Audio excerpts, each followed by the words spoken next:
Vous vous levez 3 fois par nuit pour aller aux toilettes et vous pensez que c'est normal parce que vous vieillissez? Non, ce n'est pas normal et surtout, c'est évitable. Aujourd'hui, je vais vous parler d'un sujet que les hommes évitent comme la peste, ni chez le médecin, ni entre amis, ni en famille. Et pourtant, 4 hommes sur 5 après 70 ans sont concernés. 4 sur 5. Je suis le docteur Intime Choc, médecin vulgarisateur spécialisé en prévention et longévité, et dans cette vidéo, je vais vous donner 5 habitudes concrètes, validées par la science, que vous pouvez commencer dès ce soir pour protéger votre prostate.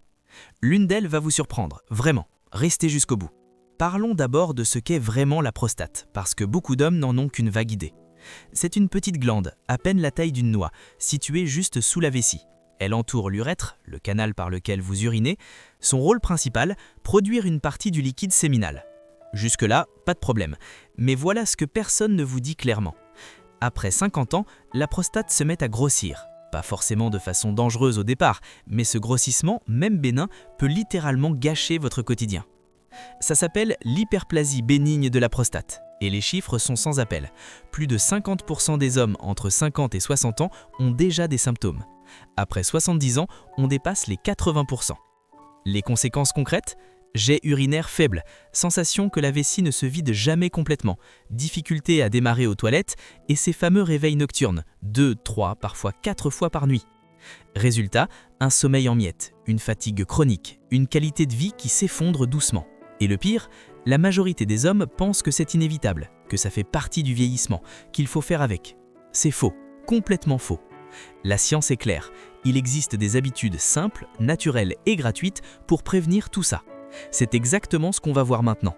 Si ce sujet vous concerne ou concerne quelqu'un que vous aimez, abonnez-vous dès maintenant. Je publie régulièrement des contenus comme celui-ci, sans jargon, juste de la science utile. Habitude numéro 1, l'hydratation stratégique. Commençons par quelque chose que vous faites déjà, ou que vous devriez faire chaque jour, boire de l'eau. Mais attention, ce n'est pas juste une question de quantité, c'est une question de timing. Voilà ce qui se passe chez beaucoup d'hommes de plus de 60 ans. Avec l'âge, la sensation de soif diminue.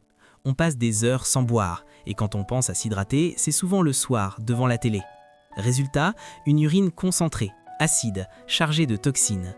Ces toxines irritent la vessie, enflamment la prostate et provoquent ces réveils nocturnes que vous connaissez trop bien. La solution? L'hydratation stratégique. Le principe est simple. Hydratez-vous bien le matin et dans la journée, réduisez progressivement les liquides à partir de 18h-19h. Ce simple ajustement permet à votre corps d'éliminer les toxines pendant la journée, sans surcharger le système urinaire la nuit. Une étude publiée dans le Journal of Urology sur plus de 2000 hommes de plus de 60 ans a montré que cette stratégie réduisait les symptômes nocturnes jusqu'à 41%.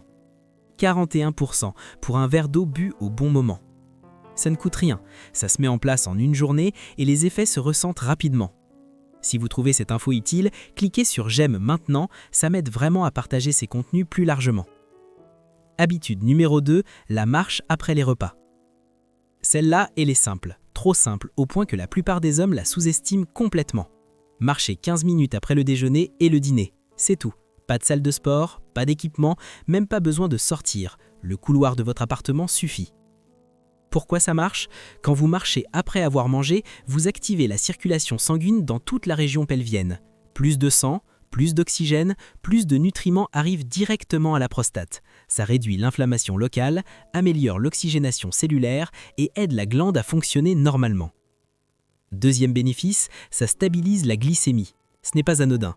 Le diabète est un facteur de risque reconnu de l'hyperplasie bénigne de la prostate. En marchant après les repas, vous faites d'une pierre deux coups. Troisième bénéfice, la lutte contre l'inflammation chronique. Un mode de vie sédentaire, surtout après les repas, augmente les marqueurs inflammatoires dans tout le corps. Le mouvement, même léger, les réduit. Une étude menée sur des hommes de plus de 65 ans a montré que ceux qui marchaient seulement 15 minutes après le déjeuner et le dîner avaient 35% moins de risque de développer des symptômes aggravés d'hyperplasie. 35% pour une balade digestive. Commencez demain midi, vous n'avez aucune excuse.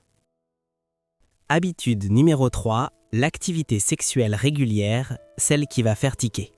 Là, on entre dans le vif du sujet. Et je sais que certains vont froncer les sourcils. Mais je suis médecin, pas là pour vous choquer, juste pour vous informer avec honnêteté. L'une des habitudes les plus efficaces pour la santé de la prostate, c'est maintenir une vie sexuelle régulière. Et oui, cela inclut la masturbation. Voici pourquoi, scientifiquement.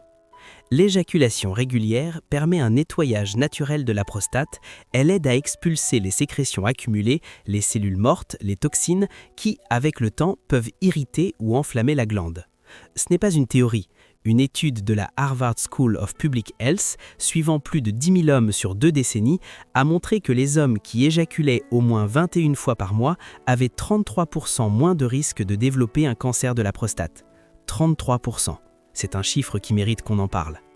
En plus de cet effet purificateur, l'activité sexuelle améliore la circulation pelvienne, détend les muscles autour de la prostate, réduit le stress et diminue l'inflammation locale. Beaucoup d'hommes, après 60 ans, laissent cette dimension de leur vie s'éteindre, par habitude, par fatigue, parfois par honte. C'est compréhensible, mais d'un point de vue médical, c'est dommage. Que ce soit avec un partenaire ou en solo, l'important c'est la régularité. Si vous avez des difficultés dans ce domaine, parlez-en à votre médecin sans gêne. C'est exactement pour ça qu'on est là. Habitude numéro 4, l'alimentation ciblée. Vous mangez déjà tous les jours. La question c'est, est-ce que vous mangez pour votre prostate ? Il existe des aliments qui offrent une protection directe à cette glande. Pas des super aliments miracles, des aliments ordinaires que vous connaissez déjà, mais que vous n'associez peut-être pas à la santé prostatique. Premier allié, la tomate.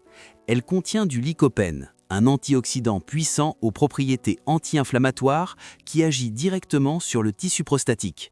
Une étude publiée dans l'International Journal of Cancer a montré que les hommes consommant des tomates cuites au moins 2 fois par semaine avaient 28% moins de risque de cancer de la prostate. Astuce, le lycopène est mieux absorbé quand la tomate est cuite avec un peu d'huile d'olive. Sauce tomate maison, ratatouille, soupe, c'est parfait. Deuxième allié, le zinc.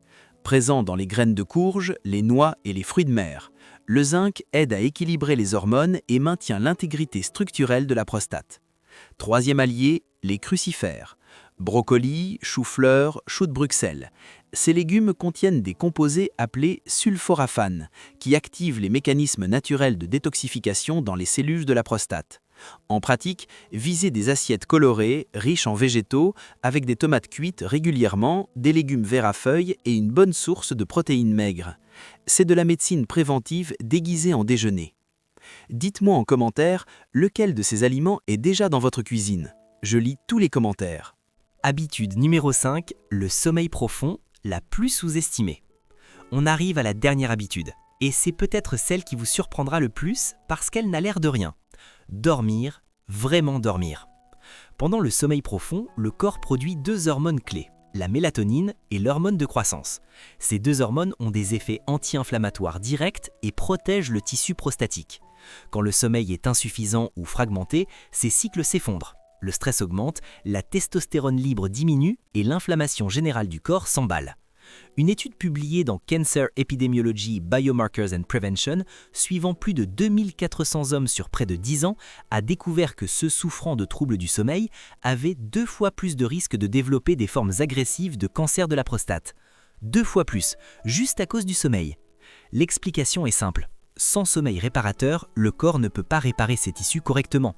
La prostate reste exposée à l'inflammation sans jamais vraiment récupérer. Quelques gestes concrets. Couchez-vous et levez-vous à la même heure chaque jour, même le week-end. Éteignez les écrans au moins 30 minutes avant de dormir. Gardez votre chambre sombre et fraîche. Évitez l'alcool le soir. Il fragmente le sommeil profond. Ce n'est pas un luxe, c'est une stratégie de prévention que vous pratiquez chaque nuit ou que vous négligez chaque nuit. Voilà les 5 habitudes. Simples, naturelles, accessibles, gratuites pour la plupart. Récapitulons rapidement.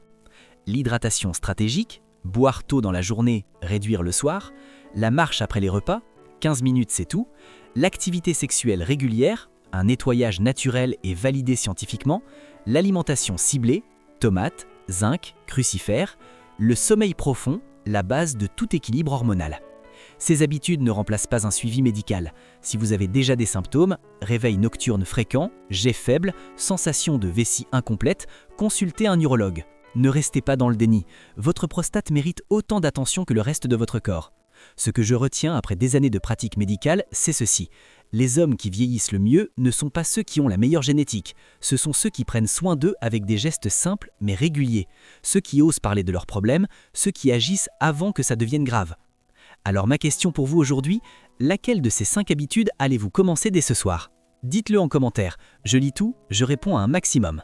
Si cette vidéo vous a été utile, likez-la, c'est le meilleur moyen de la faire voir à d'autres hommes qui en ont besoin.